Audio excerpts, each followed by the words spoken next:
friends. Welcome back to the Chronic Chronicles. I'm your host, Lexy Halloran, and today we have a solo episode.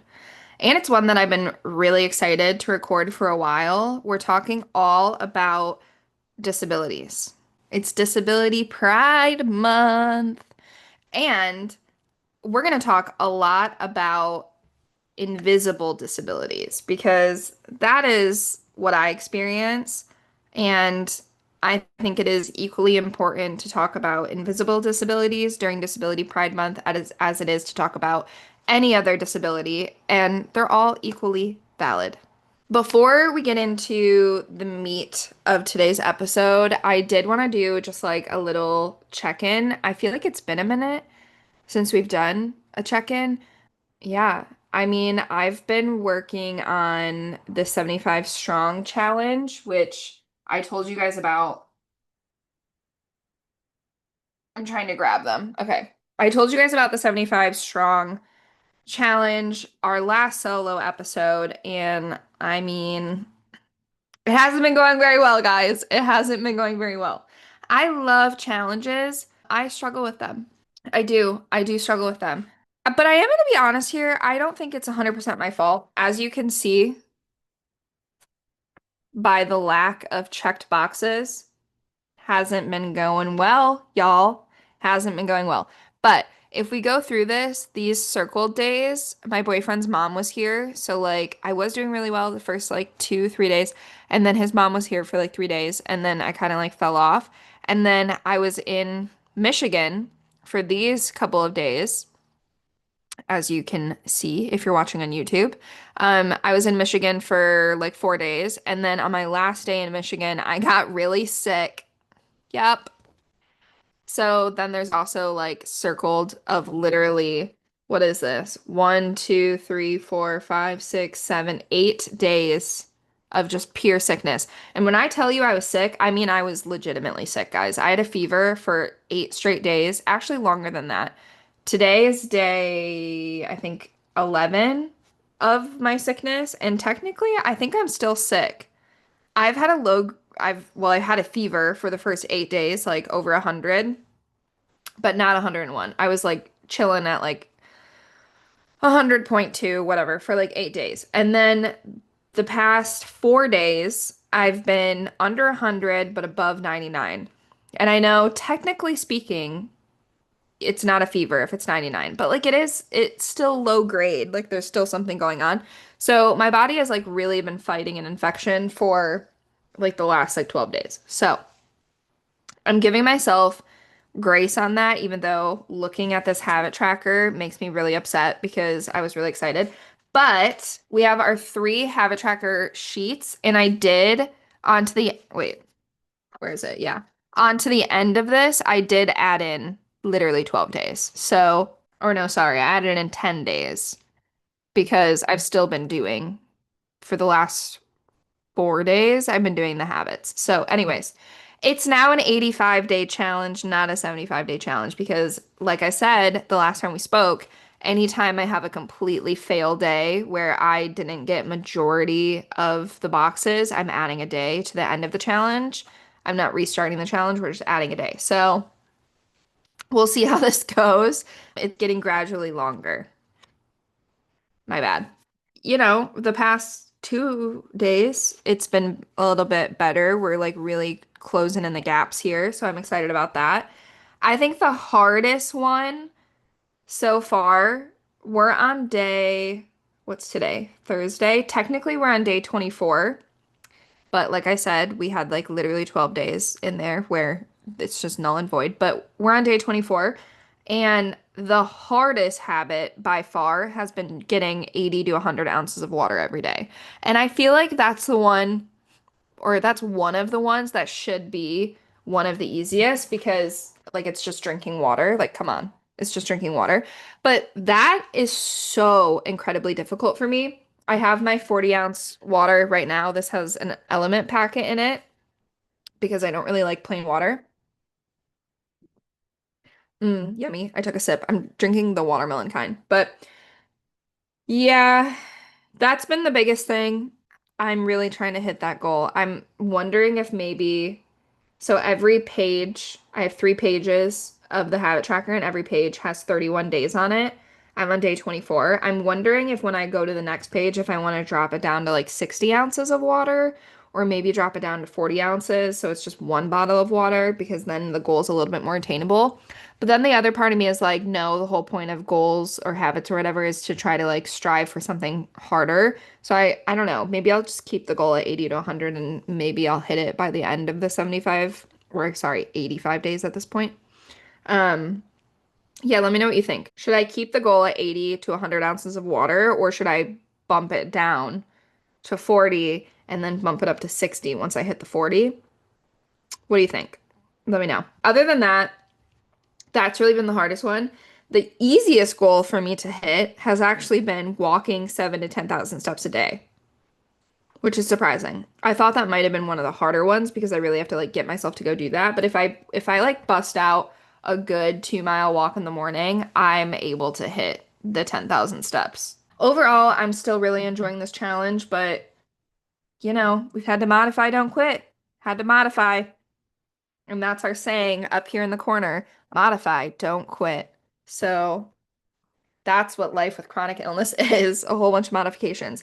The other thing that's been annoying me is that now I'm like actually starting to feel a little bit better post this like virus or whatever I had. And of course, today is like the first day that I'm actually feeling like much better. Today, my temperature was 99.2. That's the lowest it's been. And I'm not like dizzy all day. I feel a little bit better. And guess what? I have cramps. Yeah, like, of course. So, yeah, here I am. I'm actually about to put on a spicy heating patch because today's been a busy day. I've had literally work calls the entire day, back to back. Um, their packaging is so cute, by the way. I love the color schemes. But I've had calls back to back today. Thankfully, I work from home, so I've been using just a real heating pad that you plug in most of the day. But in between my meetings, I've had to like get up and do things. Like before this, I got up and like put some makeup on really quick. And yeah, need this. This needs to be on. I need the double heat. This is so nice. It just sticks to the front of your pants or your underwear or whatever. And it literally heats up in like 15 seconds. Like it's already heating up. That's amazing. Oh my God, I love it so much. And it lasts for like 8 to 12 hours. So now after this, I have one more meeting after I record this podcast. And then after that, I am supposed to go to yoga in the park tonight in Seattle, which it's literally free yoga. You just bring your yoga mat and you go to a yoga class in the park. I've really wanted to do that for a long time. So I'm like, okay, this is a really good time to do it. But I'm having cramps today. So I'm like, Spicy is about to save my life tonight. I'm literally about to wear this all through my yoga class. And it's so discreet, like you can't see it. I'm so happy. I'm so excited. Hopefully these cramps like chill out more so that way this is actually enjoyable. But like I'm going no matter what. We're going to yoga tonight, no matter what. So here we are. Anyways, if you want to try spicy for yourself, you can use code ChronicChronicles and get a discount of your order. What other life updates do I have, guys? I mean, the summer is flying by. It's already July. And I feel like my number one mental health goal for the month of July is to be outside as much as I can. Just take advantage of like the little luxuries that I have in life. I feel like a lot of times I just get kind of sad because I'm like, oh, I just thought that I would like have more at this point in my life. I thought that I would have a house by now. I thought that, by 27, I would have financial freedom and all of these things. And I get like really upset about that sometimes. And then I try to like take a step back and just be grateful for the things that I do have in my life and like remind myself that 2 years ago, I wanted some of the things that I have in life so bad. Like 2 years ago, I wanted to live with my long-term boyfriend so badly. And I have that. 2 years ago, I was living in a studio apartment by myself, and now I live in a two-bedroom, beautiful apartment with a pool and a hot tub and a really nice area where I can literally in my backyard of my apartment complex go on a walk that meets up with my favorite coffee shop. I work from home. I have the flexibility in my life to do a lot of things. I Most of my friends also work from home. So like on a good day where I'm feeling relatively pain-free and I have not too many meetings, I can go meet up with my friend in the middle of the day and work from a coffee shop. Like there are so many little luxuries in my life right now that I might not have in 3 years from now when I do, you know, when I'm pregnant or like having a baby or do have a house. Like we I just am trying to be more thankful and more grateful and take advantage of the things that are actually like very nice that I have in life right now. Like going to the pool on my lunch break and reading a book. Like I have access to a beautiful pool right now. And like going on more walks. I have access to a beautiful walking trail. Going to coffee with my friends because we all work from home and like we're all in the state, well, not all of us, but the friends that I do hang out with right now are in the stage of life where we don't have kids right now, so we can go to yoga in the park from 6 to 8 p.m. on a Thursday night. Hell yeah, we can. I don't know. So that's kind of like my main goal for July and the summer and honestly my life, but to try to just slow down and be thankful for the things that are here and that life is abundant and not linear and I'm just happy. I'm trying to be happy, trying to take advantage of the things that I have in life and be grateful. Anyways, I got off on a little tangent, but that's kind of like an update of the things going on in life. I'm also still working on my secret project that I'm hoping by the end of summer I can announce to you guys and maybe put out like a waiting list or pre-sale possibly. But I'm really excited about that and I can't wait to talk more about it. I've literally been working on it for over a year, like since April 2024. I've been working on this. It's taken a very long time and it's actually like far from being completed. So I'm really trying to hustle and really trying to like just commit time every day to it because it's so easy for me to be like, I don't have time for that. Like I have to pick and choose what I have time for. And, like my actual 40-hour full-time job that pays my salary obviously has to come first because that's my job. But all of my little passion projects, like the podcast and my secret project and stuff, I'm trying to put a lot of effort into as well. It's just difficult. Anyways, another tangent. I am really excited and I really think you guys are going to love it. I think you guys are going to be so excited. I mean, the teaser that I can give you is that it is a physical product, something you can hold. I'm just so excited. It's going to be great. Anyway, hopefully by the end of the summer, I can at least announce what it is and maybe do like a waiting list. But for it to actually be on sale, probably fall, late fall. Yeah, we'll see. I will let you guys know more about that when I know more. But yeah, it's July, which means it's Disability Pride Month. And I'll be highlighting some amazing disabled and chronically ill voices all month long, per usual. But I wanted to start with a personal one, mine. Today, we're diving into invisible disabilities, what they are, why they're so often misunderstood, and what it's like to live in a body that doesn't look sick, but is constantly fighting to function. Invisible illness isn't just a medical experience, it's emotional, it's social, it's political, it's layered, and it's messy and really misunderstood. So, what do we mean when we say invisible disability? It's a condition that impacts your day-to-day life, but isn't immediately obvious to others. There's no wheelchair, there's no bandage, there's no cast, and people can't see your pain. So they often just don't think it's real. I mean, for endometriosis, the only like real physical symptom, I guess, that people can see is maybe bloating, endobelly, but even that, a lot of times people just overlook it or they're like, oh, you're gassy, like whatever. But like anyone that's experienced endometriosis, bloating, or endobelly knows that it is just like so debilitating and so much more than just normal bloating. So that's the only thing that I can think of that is like immediately visible to other people. But even then, you know, people don't obviously aren't going to say anything about your bloat unless you say something. So yeah, anyways, technically, invisible illness is a physical, well, technically, disability is a physical, mental, or neurological condition that limits daily life in some way. But invisible disability is this, but isn't immediately visible. So the key word here is limiting, not necessarily debilitating every day, not always consistent, but enough to impact how you live, work, socialize, function, or survive.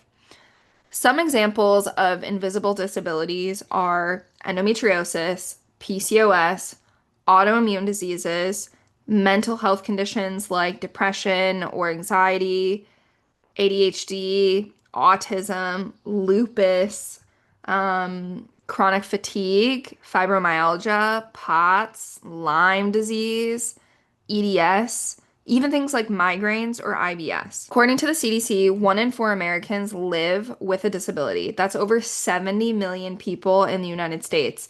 And some sources say up to 96% of those are invisible. And still, we're often questioned, doubted, or dismissed. I can't count the number of times that I've heard, but you don't look sick. Literally, if I had $1 for every time somebody said something like that to me, I would be swimming in wealth. I guess I should just start limping into rooms so that people believe me, right? The truth is, invisibility doesn't mean insignificance. It doesn't mean that we aren't struggling. It just means that our struggle doesn't fit into someone else's idea of what disabled should look like. I want to take you back a bit and talk about my own experience. If you've listened for a while, you know that I have endometriosis, PCOS, and a grab bag of other related symptoms and disorders that love to pop up uninvited. And for years, I lived with debilitating pain, bloating, fatigue, brain fog, hormonal chaos, and I still do, honestly. Some days I can record a podcast like today, take meetings, and even go out to dinner or yoga. Other days, I can't stand upright without feeling like my body is screaming from the inside out. But here's the catch. I usually look the same on both days to an outsider. I remember being at an event, smiling in photos, laughing, and no one knew I had a heating pad strapped to my stomach and had been crying in the bathroom 15 minutes earlier. I've shown up to work or class after a night of zero sleep, bleeding through my clothes, taking medications to stay upright because I didn't want to seem dramatic. And that's the problem. When society expects sick people to look miserable all the time, they assume that any sign of functioning equals wellness. And then the guilt creeps in. If I can do this today, was I exaggerating yesterday? No, you weren't. I remember this one time a doctor told me, you're young, you're healthy, this is probably just a bad period. I had stage 4 endo, adhesions, cysts, organs literally stuck together, and I still left the office wondering if I was just being dramatic. It's hard to advocate for yourself when no one seems to believe you, and it's even harder when you start to internalize the disbelief. There's so much harm that comes from being invisible. We get misdiagnosed or we wait years, sometimes decades, for answers. We're told to push through because we look fine. We feel guilt for needing rest and shame for not doing enough. We mask our pain so others feel more comfortable. We over-explain, we overperform, we overcompensate just to feel worthy. Delayed diagnoses are just the tip of the iceberg.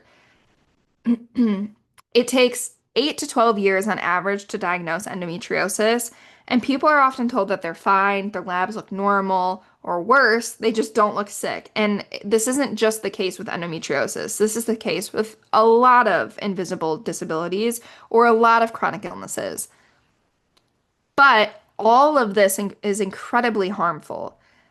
And the real harm comes from the isolation, The gaslighting from providers, from family, from coworkers and friends and anyone in your life, the financial impact of being sick but not disabled enough for support, because according to the ADA, the American Disabilities Act, endometriosis and a lot of other invisible disabilities, invisible chronic illnesses that I listed earlier in this episode are technically not disabled enough. They don't meet the criteria according to the ADA, which is really bullshit if you read the definition that is the criteria, because they do.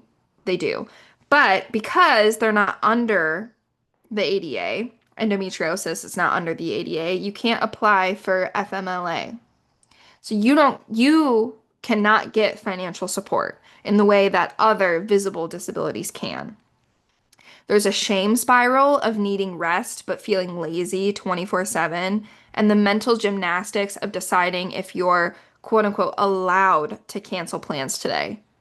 The internalized ableism that whispers, you're not sick enough to take a break. You need to be productive. You were lazy yesterday because you didn't feel good. I've pushed through flares to go to events because I didn't want to be flaky. I didn't want to get uninvited to an event because I had canceled to a previous one because I had a flare. I've said I'm fine when I wasn't. I've doubted myself more times than I can count. And maybe you've done the same. If you have, just know you're not alone. You're not weak. You are surviving. Someone recently DM'd me and said, I didn't think that I deserved to apply for disability accommodations at work because I can walk. I'm not in a wheelchair. That broke my heart because this mindset is exactly what we've been conditioned to believe.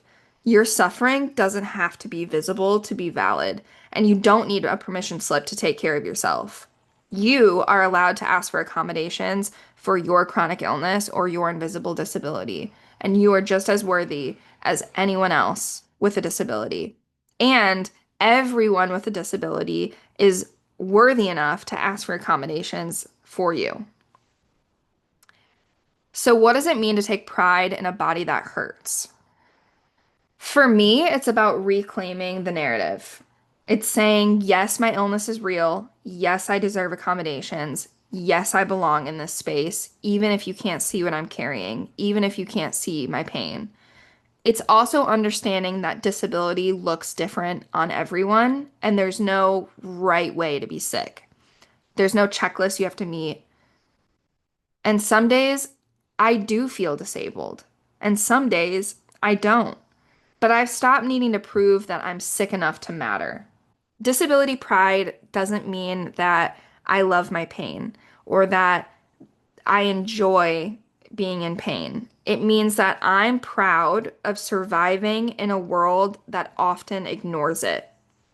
For me, disability pride means taking up a space without over-explaining, letting go of the need to be productive to feel worthy, honoring the days that I rest just as much as the days that I do things, saying I need help without feeling guilty or feeling like a burden, and refusing to minimize my pain just to make other people feel comfortable.